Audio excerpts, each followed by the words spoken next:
जितेबले से भितर जो गतिविधि होउची से भितर गतिविधिटा को सीसीटीवी कैद करुच्ची किंतु जितेबले टंका लेन देन सीसीटीवी कैमेरा बाहर हेबो ऑफिस बाहर हेबो से पर्यंत मध्य किमिति प्रशासन पहुँचब विजिलेंस पहुँचब तार तो उदाहरण आरंभ कलु आम खंडगिरी जो उदाहरण खंडगिरी आरंभ है बाकी समस्ते सचेतन हो जातु विजिलेंस बाहर अपेक्षा करिछि जे नेब से जीव गतकाली जो घटनाटी घटी देवजानी कर से धरा पड़ते लांच कारबार एमती सब रजिस्टर ऑफिस रे बहुत कारनामा होउची किभली भाव में चेक दिया जीवो चेक दिया जीवा पई तो पदक्षेप आमे स्मार्ट सर्विलेंस सिस्टम मध्य कलु जे सब रजिस्टर डेप्यूटी सब रजिस्टर डिस्ट्रिक्ट रजिस्टर एमानकर दफ्तर में किमिति काम चलती किमिति राजस्व सेवा दिया होची ताकू निरीक्षण करिया पई सबु जगह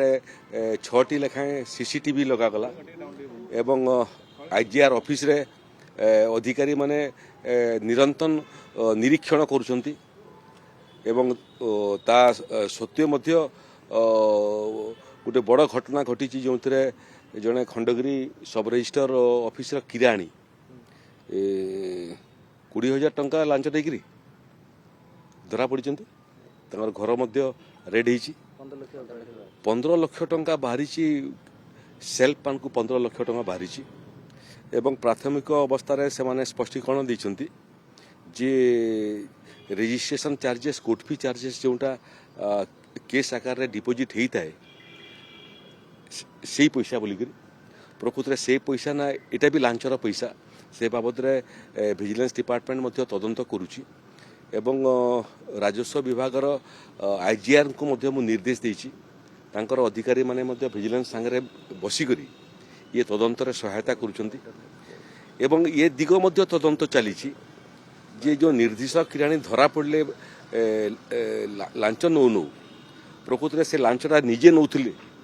ना से लांचटा अन्य कहा उद्दिष्ट थिला एवं से केवल कलेक्टर थिले लांच संग्रह करने से बाबद भी तदंत चली एवं केवल गोटे किराणी पाखरे न अटकी करी ये लांचर चेर केते लंबा एवं केते दूर पर्यंत बढ़िक अच्छी से बाबद विजिलेंस तदंत कर विभाग तदंत करुच्ची आज संध्या सुधा मते से रिपोर्ट देवे एवं जो माने ये लांच कारबार लिप्त थे जो मान बाबद किसी भी प्रमाण मिलिबो आज संध्या सुधा से विरुद्ध में कार्यानुष्ठान ग्रहण करने योजना रखीचु मु एडिशनल चीफ सेक्रेटरी राजस्व विभाग तांको मध्य निर्देश देछि एवं तांकर आलोचना आईजीआर संगे चली संध्या पर्यंत मते रिपोर्ट मिलिबा बोली मु आशा करुछि एवं रिपोर्ट मिलला पर कार्यानुष्ठान ग्रहण करा जिवो रहला नंबर 1 नंबर 2 आज एटा मध्य एडिशनल चीफ सेक्रेटरी को मु कहिछि एवं आईजीआर को कहिछि जे जोंटा जो माने जो स्पष्टीकरण दौरान जे कोर्ट फी पैसा एवं रजिस्ट्रेशन पैसा बोलिकी देखापी आपको पूरा जमी किणा बिकाटा को कैशलेस करिवार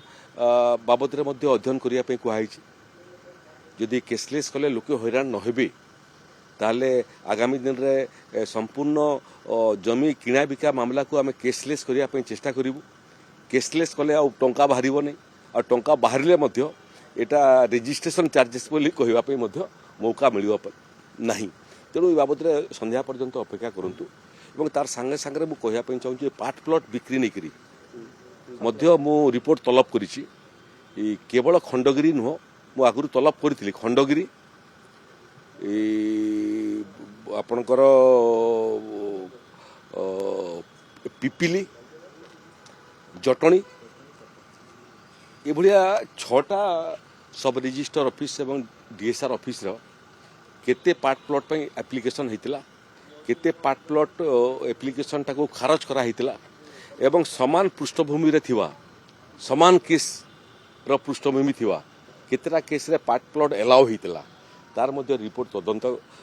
तलब करिछि मु सेटा आसिला परे तार बाबद रे मध्य अध्ययन हेबो जो माने जन को मना करूछंती एवं सही पृष्ठभूमि उपरे आउ जन को दौरान से अनुमान करहब जे उद्देश्य कौन ତେଣୁ ଏ 5-6ଟା ସବ୍ ରେଜିଷ୍ଟର ଏବଂ ଡେପୁଟି ସବ୍ ରେଜିଷ୍ଟର ଅଫିସରୁ ରିପୋର୍ଟ ଆସିଲା ପରେ ତାର ବାବଦରେ ମଧ୍ୟ ବିଚାର ବିମର୍ଶ ହେବ ଏବଂ ଯେଉଁଠି ଜାଗାରେ ଆବଶ୍ୟକ ପଡ଼ିବ ତାକୁ କୈଫତ ତଲବ ମଧ୍ୟ ହେବ ଏବଂ କାର୍ଯ୍ୟାନୁଷ୍ଠାନ ମଧ୍ୟ ହେବ। ସିସିଟିଭି ଯେତେବେଳେ ସେ ଭିତରେ ଯେଉଁ ଗତିବିଧି ହେଉଛି ସେ ଭିତର ଗତିବିଧିଟାକୁ ସିସିଟିଭି କଏଦ କରୁଛି, କିନ୍ତୁ ଯେତେବେଳେ ଟଙ୍କା ଲେଣ ଦେଣ ସିସିଟିଭି କ୍ୟାମେରା ବାହାରେ ହେବ, ଅଫିସର ବାହାରେ ହେବ ଏବଂ ବହୁତ ସମୟରେ ଏଭଳିଆ ଦୁଷ୍କର୍ମ ଭିତରେ ନୁହେଁ ବାହାରେ ହୁଏ ଏବଂ ନିର୍ଦ୍ଦିଷ୍ଟ ଜାଗାରେ ହୁଏ। ସେ ପର୍ଯ୍ୟନ୍ତ ମଧ୍ୟ କେମିତି ପ୍ରଶାସନ ପହଞ୍ଚିବ, ଭିଜିଲାନ୍ସ ପହଞ୍ଚିବ, ତାର ତ ଉଦାହରଣ ଆରମ୍ଭ କଲୁ ଆମେ ଖଣ୍ଡଗିରିରୁ। ଯେଉଁ ଉଦାହରଣ ଖଣ୍ଡଗିରିରୁ ଆରମ୍ଭ ହେଲା, ବାକି ସମସ୍ତେ ସଚେତନ ହୋଇଯାଆନ୍ତୁ। ଭିଜିଲାନ୍ସ ବାହାରେ ଅପେକ୍ଷା କରିଛି, ଯିଏ ନେବ ସେ ଯିବ।